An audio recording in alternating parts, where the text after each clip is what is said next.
Percentage విధానం కర్ణాటకలో ఉంది, కేరళలో ఉంది, తమిళనాడులో ఉంది, మహారాష్ట్రలో ఉంది, భారతదేశం మొత్తం ఉంది, ప్రపంచంలో కూడా ఉంది. దీనికి ఏదో కొత్త ఫార్మేట్ కనిపెడతా అంటారు. ఏం కనిపెడతారో అర్థం కావట్లేదు. ఇప్పుడు మల్టీప్లెక్స్లో ఆల్రెడీ పర్సంటేజ్ ఆడుతున్నారు. వాళ్ళకంటే మేమే ముందే చెప్పినాం 10%.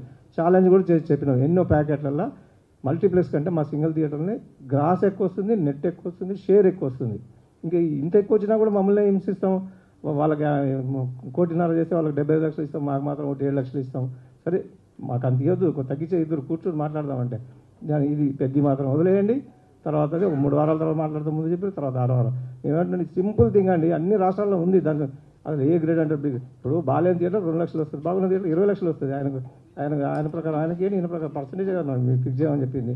మూత్రాల వాసన వస్తుంది, థియేటర్కి పోతుంది కూడా. రండి మరి ఎక్కడ చూద్దాం, ఏ ప్యాకెట్లో వస్తారో రమ్మనండి. Single theatre versus multiplex. Malkajgiri తీసుకుంటారా, అత్తాపూర్ తీసుకుంటారా, మూసాపేట తీసుకుంటారా, మెదల్గూడ తీసుకుంటారా, నల్గొండ తీసుకుంటారా, ఎక్కడ తీసుకుంటారు? గ్రేడింగ్ ఎందుకు అంటారో నాకు అర్థం కావట్లేదు. గ్రేడింగ్ వల్ల ఎంత కలెక్షన్ వస్తే అంతే పర్సంటేజ్ కదా, ఏ చెట్టుకు అంతే కాదు. దాని గ్రేడింగ్ అవసరం నాకు అర్థం కావట్లేదు. దయచేసి వీలైనంత తొందరగా 1-2 డేస్లో చేస్తే సాఫీగా అన్ని సినిమాలు నడిచిపోతాయి సార్. Thank you.